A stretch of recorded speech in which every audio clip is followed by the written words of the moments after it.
This is a short class to show you how to bind your embroidery hoop. But why do you want to bind your embroidery hoop, you might ask?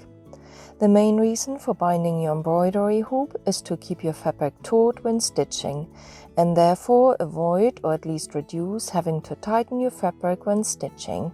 Especially thinner or slippery fabrics such as thin cotton, satin or silk loses its tension quickly while stitching, requiring you to retighten your fabric regularly.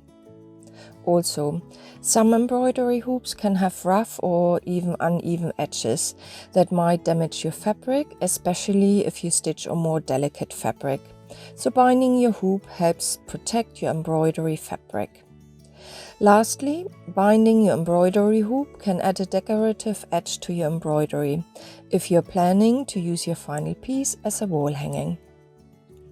In this class, I will briefly cover what tools and materials you need, things to consider before you start binding, and then finally take you through a demonstration of binding the embroidery hoop.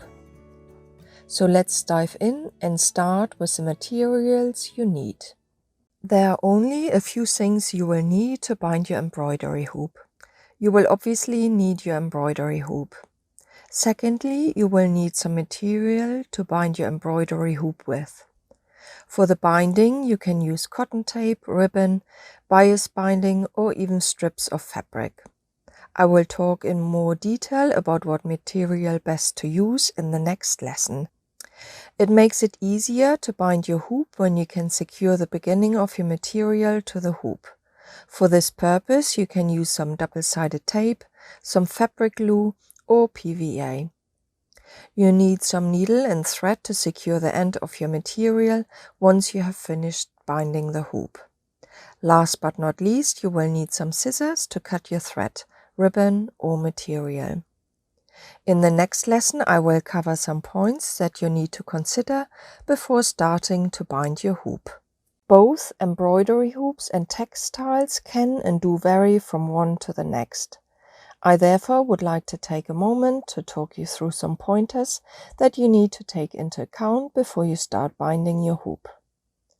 Most often, it is sufficient to only bind one half of the embroidery hoop. You always want to bind the bottom half or the base unit of the hoop, as this is the part the fabric sits on. If you find that your fabric still loses tension a lot, you might want to consider binding both sides. Also, if you want to use the binding as decoration, I would also suggest to bind both parts of the hoop. If you compare the fixtures of these two embroidery hoops, you can see that they have different length. If you have a hoop with a shorter screw, you might not be able to use very thick material for the binding, or even bind both parts of the hoop, as you might find it difficult to screw the hoop tight once you add your embroidery fabric as well, especially if you are embroidering on thicker fabric, such as denim or felt.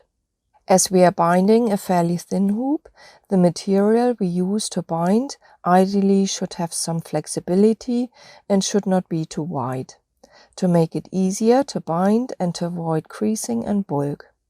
I would recommend a width of 1.5 to 2 centimeters or half to 1 inch. If you're using cotton tape or ribbon, pull the tape really tight around the hoop. Be aware that you might have some creasing, as ribbon is often not very flexible. You can buy bias binding, which is flexible and ideal for binding your hoop. Strips of woven fabric remnants, such as calico or thin cotton, such as cotton lawn, are also very good to use. If you're using woven fabric, you want to cut or tear your fabric in one of two ways. To get the best results, we first need to have a quick look at the fabric grain. The fabric grain is the direction of the two types of thread a piece of woven fabric is made up of. The warp thread is a thread that runs lengthwise and parallel to the fabric selvage or edges of a fabric. This is called the lengthwise or straight grain. The warp thread is a stationary thread on the loom and forms the strong main support of the fabric. As a result, the straight grain is not very stretchy. The weft thread weaves over and under across the warp thread, and the direction the weft thread travels is therefore called the cross grain. Because the weft thread is woven, there is a little more stretch on the cross grain. The biggest stretch can be found on the so-called bias. The bias runs at 45 degrees of the straight grain. Let me quickly demonstrate to you. Here we can see the selvage on this piece of fabric. This means our straight grain runs this way. If I try stretching the straight grain, there is very little give. When we pull the cross grain, which is the direction the weft thread runs, you can see there is more give. When I pull the fabric on the bias, you can see that gives the most stretch. For the purpose of binding the hoop, you either want to cut your fabric on the bias or cross grain.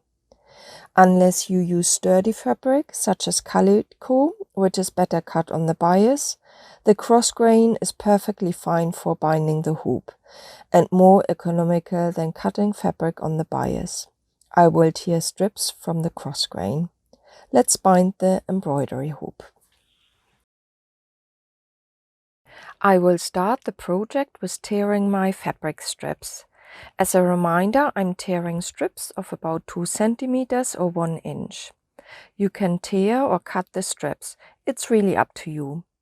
If you tear your fabric strips, you might have to give them a little press before binding your hoop, as the torn edges might curl slightly and you want to avoid bulk. Once torn, I roll up my fabric strips before I start binding, as it makes it a little bit easier to handle the strips while binding. In this demonstration, I will use quite a few strips, as my piece of fabric remnant is not very wide. This is absolutely fine, and I'll show you shortly how to deal with adding new strips to your hoop while binding. Using remnants is actually a great way to use up old fabric. While optional, I would suggest to use either some double-sided tape, fabric glue or PVA to secure the beginning of your fabric strip into place.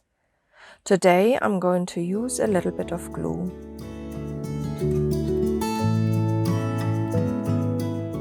I just need to put a tiny amount at the end here, as it is only thought to hold the fabric in place when you start binding your hoop. And it just makes life a little bit easier.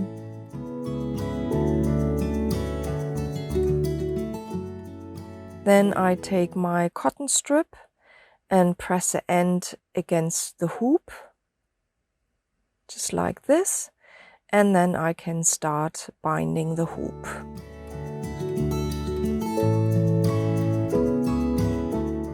You want to make sure that you bind the hoop in a slight angle, so that you progressively cover your hoop. Try to avoid any gaps and continuously keep a little tension on your fabric strip to avoid any creasing. While you're binding the hoop, keep moving the hoop along your hand.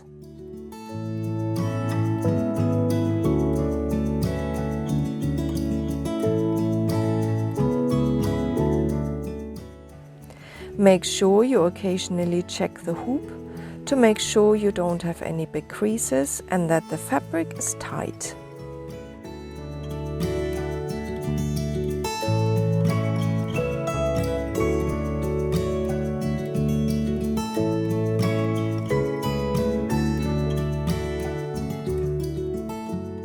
When you start a new strip of fabric, just put the new strip on top of the old one. Wind the fabric around once and then continue on your way. The first couple of rounds can be a little bit tricky, so if you like, use a tiny bit of glue to secure your strip in place, but I will just hold my strip instead, so you can decide what's easier for you. You might have a long enough strip to wind your hoop with one length of fabric, but if you don't, just continue adding strips as I just described and demonstrated, and then continue winding your hoop until you come to the end of your hoop.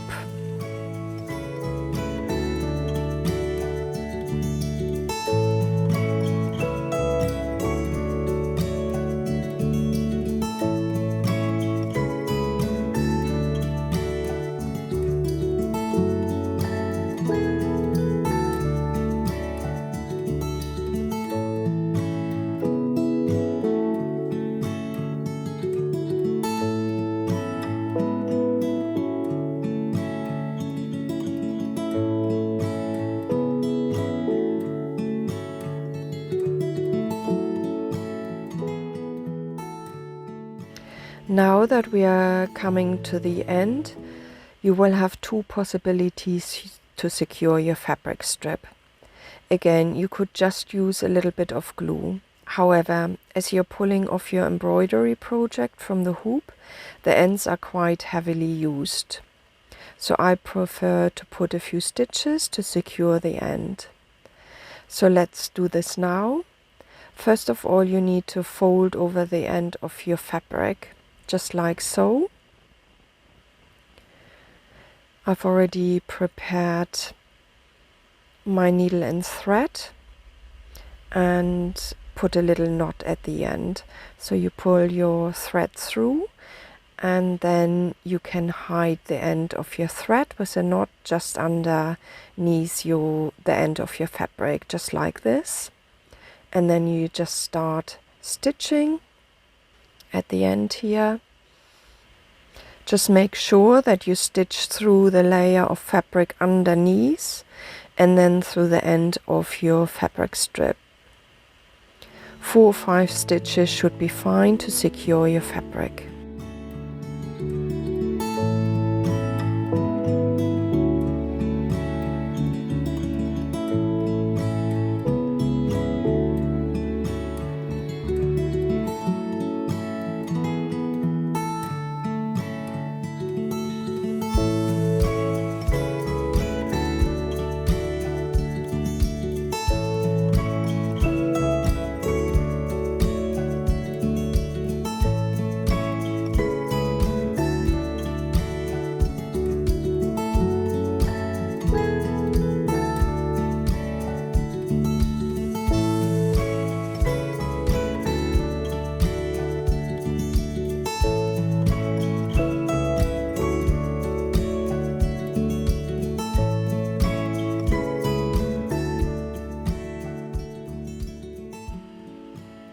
To finish, stitch a couple of loops at the end here, which will create a couple of knots to secure your thread.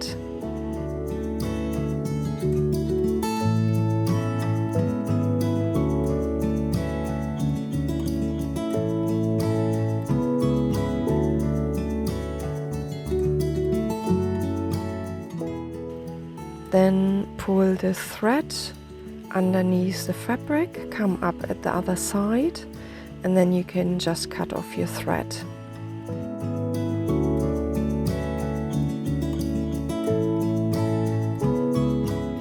There you go.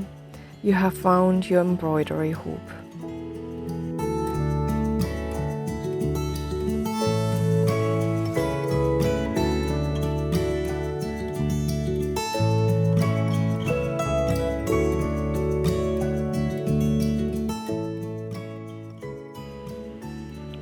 I will see you shortly for some final thoughts. Thank you so much for taking this short class. I hope you found this tutorial useful. If you have any questions, please post them in the discussion thread below this video. Also, if there are other short tutorial classes you would like to see, do let me know in the discussion tab below, and I can add further short classes and create a series for you. Finally, if you have any feedback, do let me know so that I can incorporate any suggestions in future classes. Thanks again for watching, and I hope I'll see you soon again.